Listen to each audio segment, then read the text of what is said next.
اور ان سے رہنمائی کا حصول ہے، اس کے ساتھ ساتھ اللہ سے توبہ اور استغفار کا بھی ہمارا حصول ہے، مقصد ہے۔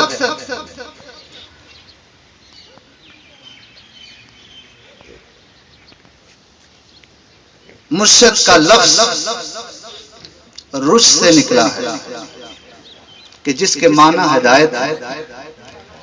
ہم ان اللہ کے بندوں سے ہدایت لیتے ہیں قرب خدا بندی کی، اللہ تک پہنچنے کا جو راستہ ہے وہ ہم ان سے معلوم کرتے ہیں، ہمیں پتہ چلتا ہے تو ان کی بارگاہ سے پتہ چلتا ہے۔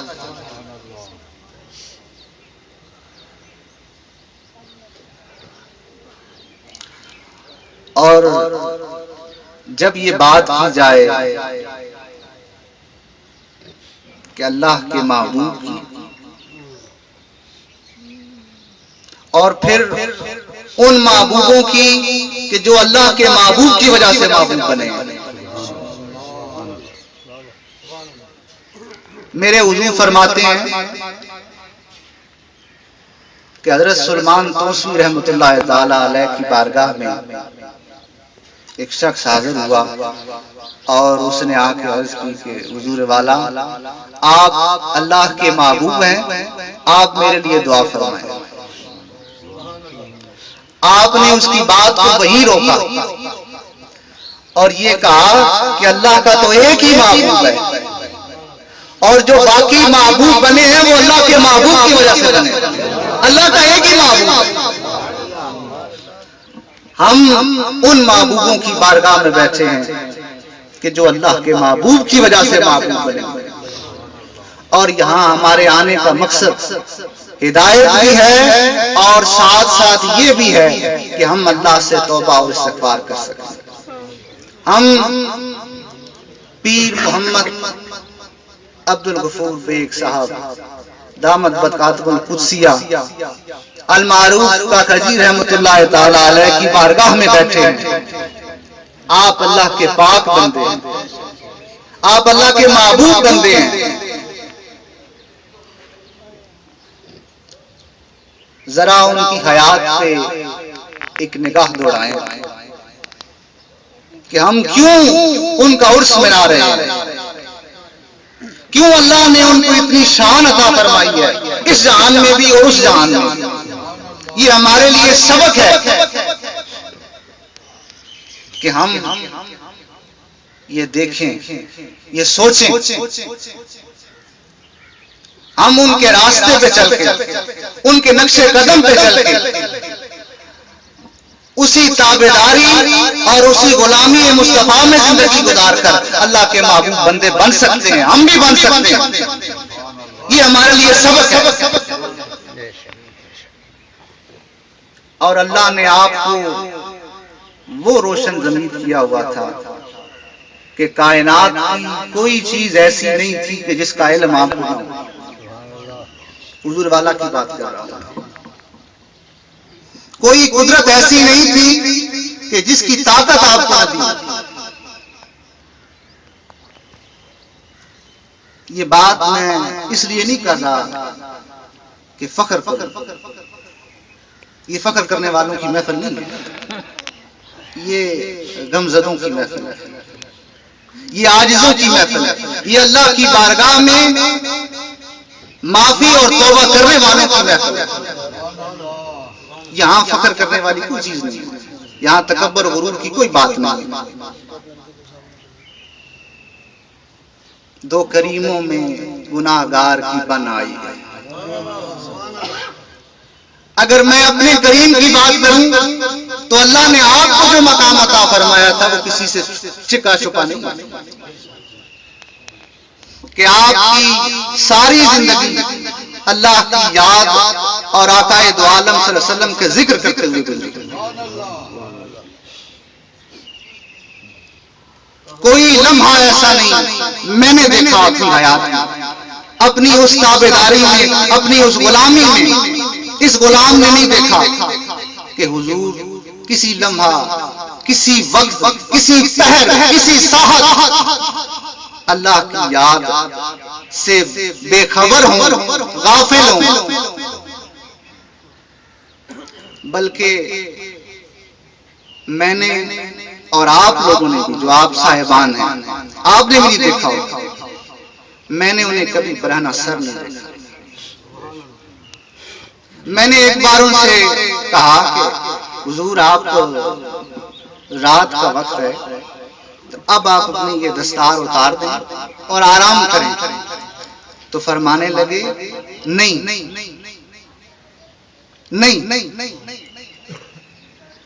آپ نے صرف اتنا جواب دیا، اسے آگے نہیں جواب دیا۔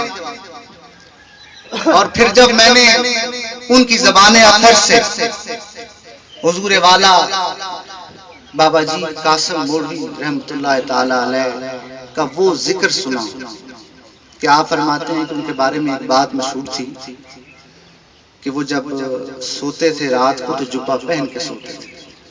کسی صاحب نے عرض کی کہ حضور رات کا پہر ہے، اب آرام کا وقت ہے، تو آپ ابھی جبہ کیوں پہن کے سوئے ہوئے ہیں؟ تو آپ نے فرمایا میں چاہتا ہوں کہ میری رات بھی اسی نوکری میں گزرے، میں چاہتا ہوں کہ میری رات بھی اسی نوکری میں گزرے، اور یہ جو جبہ ہے یہ میری وردی ہے، یہ جبہ جو ہے یہ میری وردی ہے۔ اللہ کے راہ میں آنے والے جتنے بندے ہوتے ہیں اللہ انہیں آزمائش ضرور عطا کرتا ہے، آزمائش انہیں ضرور دی جاتی ہے، اس لیے دی جاتی ہے کہ ان کے ایمانوں کو پختہ کیا جائے اور شیطان کو شرمندہ اس کو شرمندہ کیا جائے۔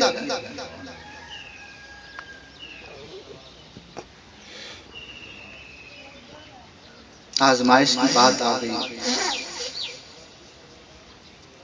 حضرت آپ نے فرمایا ایک بار حضرت بابا جی قاسم مولوی نے جب کئیاں شریف جانے کا قصد کیا، یہ آپ کے لیے ہے، آپ نے بڑا ذکر فرمایا نہیں، آپ کے لیے۔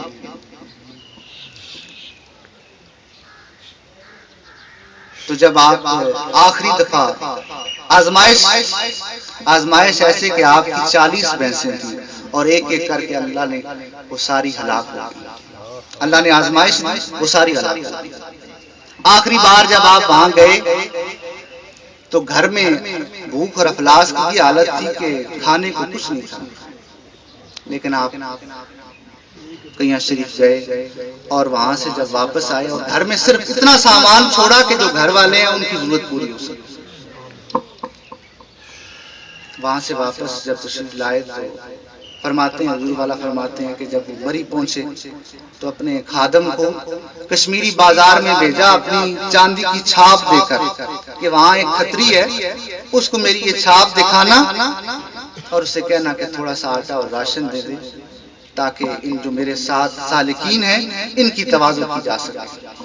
جب گھر تشریف لائے تو دیکھا کہ کھانا تیار ہے، کھانا تیار ہے۔ آپ نے ان مہمانوں کی تواضع کی۔ جب وہ وہاں سے جب انہوں نے یہ ذکر میرے سامنے کیا تو اس وقت میرے دل میں ایک خواہش مری تھی، اس کا بھی اظہار کروں۔ تو جب تواضع کر دی مہمان چلے گئے تو اپنی والدہ محترمہ سے پوچھا کہ مائی صاحبہ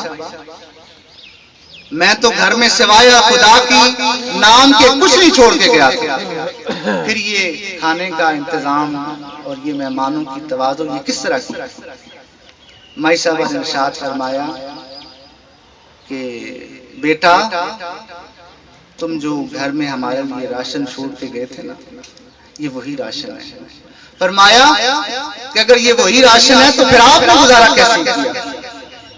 انہوں نے مائی صاحب نے شاہ فرمایا ہم گھاس پھوس ابال کر اپنے پیٹ بھر دیا کرتی تھی اس خیال سے کہ میرا بیٹا آئے گا اور اس کے ساتھ مہمان ہوں گے اور راہ طریقت کے وہ مجاہد ہوں گے کہ ان کی خدمت میں کوئی کمی نہ رہ جائے۔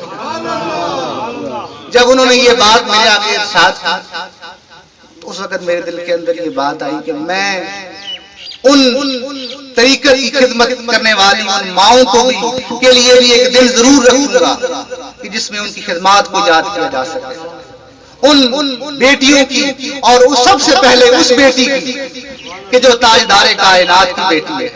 کہ جس نے طریقت کے سالکین کی خدمت کی اور جس طرح کی ان کو بھی یاد رکھوں گا.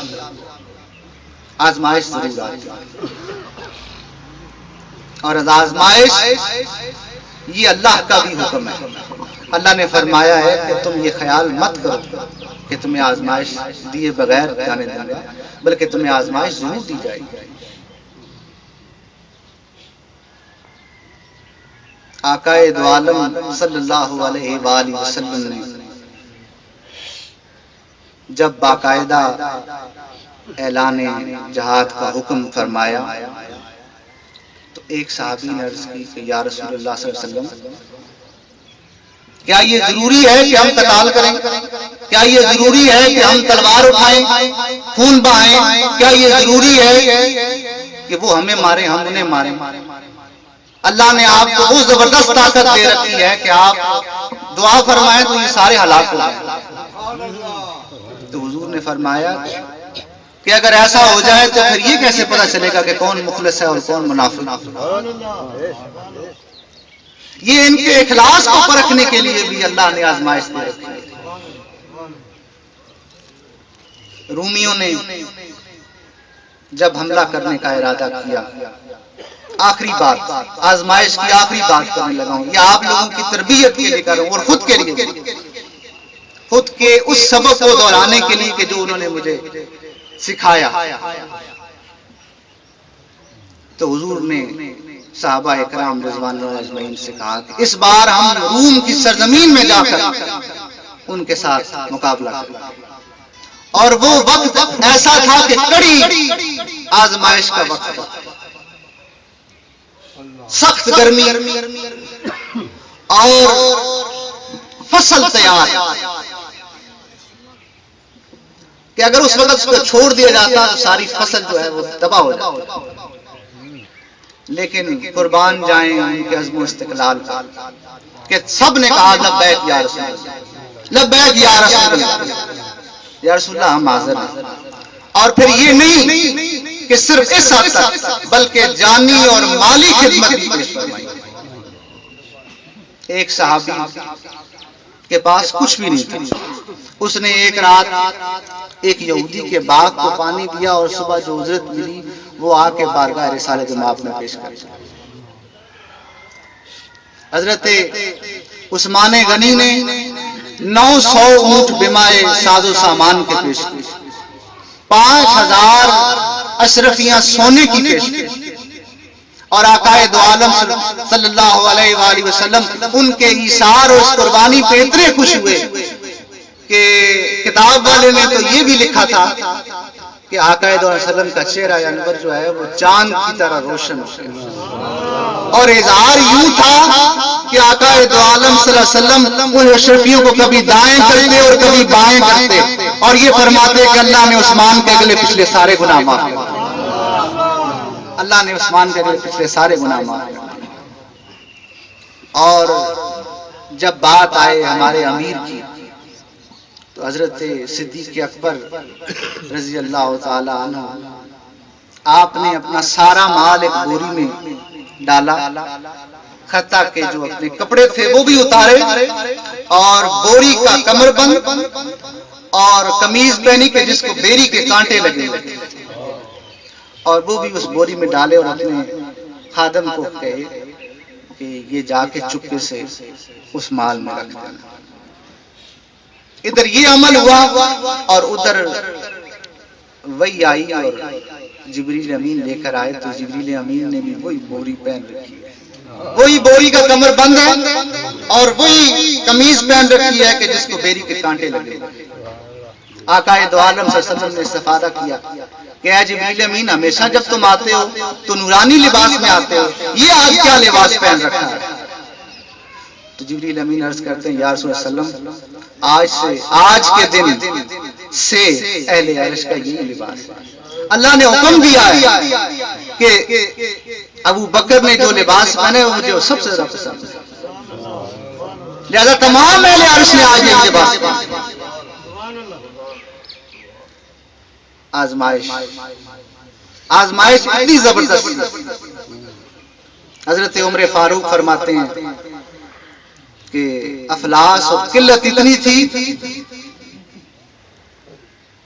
کہ 19 افراد ایک کھجور پہ قناعت کرتے تھے، ایک کھجور پہ قناعت، ایک بندہ، ایک صحابی اپنے منہ میں وہ کھجور رکھتا اور وہ اسے چوستا اور پھر اسے دوسرے صحابی کو پیش کرتا، دوسرا تیسرے کو پیش کرتا، تیسرا چوتھے کو پیش کرتا، اتنی سخت آزمائش۔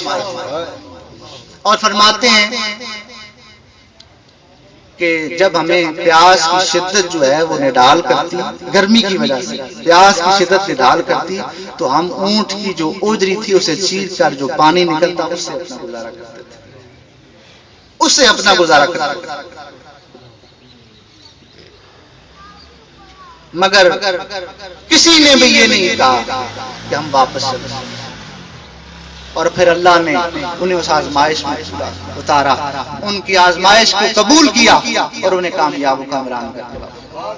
لیکن جو منافقین تھے انہوں نے چلنے سے پہلے ہی بہت سی باتیں کرنے شروع کر دی۔ کسی نے کہا میرا والد بیمار ہے، کسی نے کہا کہ یہ فصل تیار ہے، اگر اسے نہ کاٹی تو میرے بچے بھوک سے مر جائیں گے، اور پھر کسی نے ایسی بےہودہ گفتگو کی جو میں اس محفل میں بیان نہیں کرنا چاہتا۔ آج بھی وہی صورتحال ہے، آج بھی وہی آزمائش کی گھڑی ہے کہ آپ اپنی رات کی نیند کو قربان کر کے اس سفر کی صحبتوں کو برداشت کر کے اللہ کی راہ میں یہاں آئے ہیں، یہاں بیٹھے ہیں۔ یہ آپ لوگوں کی آزمائش ہے، اور یہ آپ وہ لوگ ہیں کہ جو اللہ کی رضا کے لیے، اللہ کی رضا کے حصول کے لیے ہر تکلیف برداشت کرنے کے لیے تیار ہے، ہر سختی برداشت کرنے کے لیے تیار ہے۔ اور مجھے یقین ہے کہ جس دل کو لے کر کے آپ یہاں آئے ہیں، اللہ دونوں جہانوں کی دولتوں سے آپ کی جولیوں کو بھر دے گا، آپ کی جولیوں کو بھر دے گا، آپ کی جولیوں کو بھر دے گا، اور یہاں آنے والا کوئی بھی شخص یہاں سے خالی نہیں جائے گا۔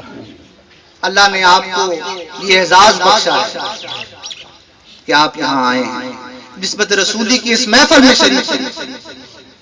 آپ کی جو بھی حاجات ہیں، آپ کی جو بھی التجائیں ہیں، کہ جس کے بارے میں حدیث قدسی ہے کہ اللہ فرماتا ہے ایسے بندوں کے مانگنے سے پہلے میں انہیں عطا کر دیتا ہوں، ایسے بندوں کے معافی مانگنے سے پہلے میں انہیں معاف کر دیتا ہوں۔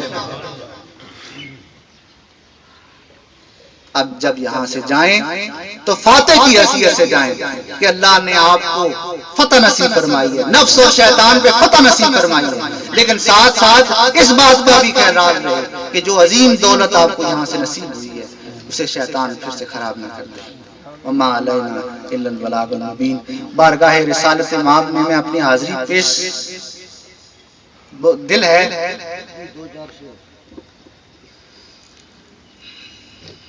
صلی اللہ علیہ یا رسول اللہ وسلم علیہ